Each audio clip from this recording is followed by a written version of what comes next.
Natalia Mendoza, on vous retrouve à Rome avec votre invitée Natalia, qui est l'une des premières à avoir pu se recueillir ce matin devant la dépouille de François. Oui, effectivement, je me trouve avec Nathalie Bécard, sous-secrétaire au secrétariat général du Synode au Vatican. Bonjour Nathalie, merci de votre disponibilité. En tant qu'employée du Vatican, vous avez participé aujourd'hui à cette procession très solennelle ce matin au Vatican. Oui, j'étais là avec les autres personnes en responsabilité au Vatican, avec tous les cardinaux qui étaient là, qui menaient la procession, puis les évêques. Et puis nous étions derrière, juste derrière le cercueil, derrière la famille et les plus proches, notamment le personnel médical qui s'est occupé aussi du pape François jusqu'au bout. C'était comme une grande famille qui l'accompagnait depuis la maison où il habitait et son cercueil avait été déposé déjà depuis lundi soir dans la chapelle de cette maison Santa Marta. On avait déjà pu aller se recueillir dans cette chapelle depuis lundi soir. Et puis là, on l'a accompagné jusqu'à la basilique Saint-Pierre. Donc c'était une assez longue procession qui passait sur la place. Il y avait aussi beaucoup de foule. C'était très émouvant. Moi, j'étais particulièrement touchée parce que quelque part, on vivait la vision de l'Église qu'a promue le pape François, une Église où tous marchent ensemble, une église simple, une église pauvre pour les pauvres. Et il y avait toute cette foule là aussi, c'était étonnant dans ce moment qui est vraiment un moment de deuil, mais spontanément la foule a applaudi quand le cercueil est arrivé. C'est un pape qui était vraiment très aimé. Et moi j'ai vécu tout ça en portant aussi dans mon cœur, dans ma prière, voilà, tout ce peuple de Dieu, toutes les personnes qui sont touchées par ce décès du pape aujourd'hui, en particulier les plus souffrants, les plus pauvres, voilà, ceux qui souffrent. Et c'était vraiment ce qu'a vécu le pape François. Il voulait se faire proche de tous. Il était d'une très très grande simplicité dans la rencontre. C'était vraiment un homme de la rencontre et jusqu'au bout, il a donné ce qu'il avait à donner. Et après, dans la basilique Saint-Pierre, on a eu la longue litanie des saints.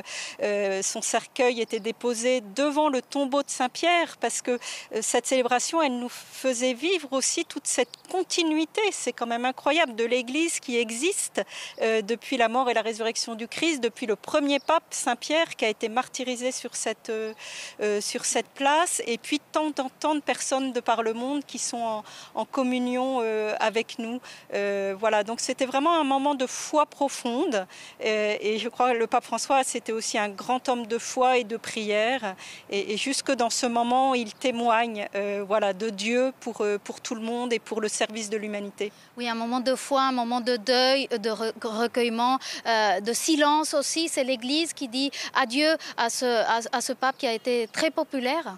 Oui, je crois qu'il a vraiment... D'abord, il est allé rencontrer les foules, pas seulement ici, place Saint-Pierre, voilà, où tous les jours, il y avait beaucoup de monde qui venait, il les rencontrait en audience, mais c'est aussi un pape qui a pas mal voyagé, hein, jusqu'au bout, un grand voyage en Asie au mois de septembre, jusqu'en Papouasie-Nouvelle-Guinée, non, Timor-Leste, pardon.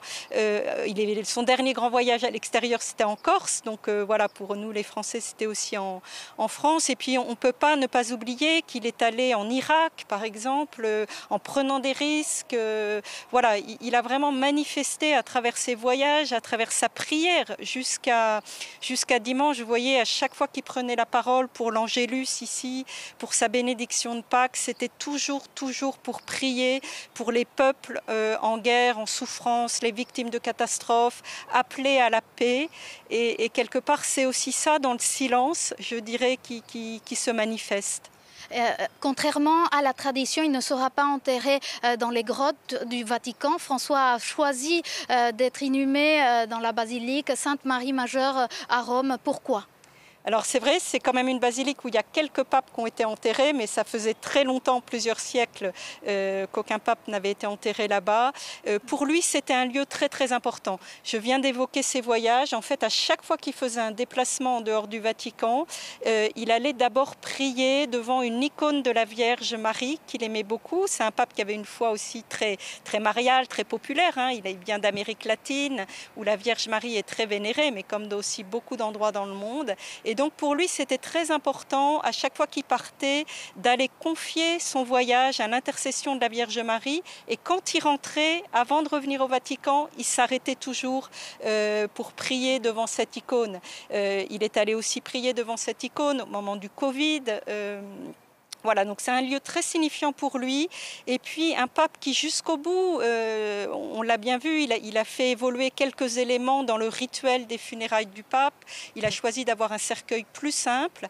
Et donc pour lui, c'est aussi choisir un lieu plus simple dans cette basilique. Très bien, merci beaucoup Nathalie Bécard. À noter que le corps du pape François sera exposé jusqu'à vendredi 19h. Pour ensuite, merci beaucoup Natalia et merci à votre invité pour ensuite qu'aient lieu les obsèques du pape. Ce sera à partir de 10h, heure de Paris et de Rome, bien sûr, samedi. Merci encore Natalia. On va se quitter sur ces images en direct de l'intérieur de la basilique Saint-Pierre où la dépouille du pape, on le rappelle, a été installée il y a maintenant un peu plus d'une heure et demie. Et cette foule immense dans cette file ininterrompue de fidèles, de religieux, mais aussi de laïcs, de croyants, de pèlerins qui viennent se recueillir quelques instants devant ce cercueil qu'on aperçoit en tout petit sur l'image, cerclé de rouge, cercueil qui restera ouvert donc jusqu'aux obsèques de François qui auront lieu samedi. Parlons-en continue juste après ça.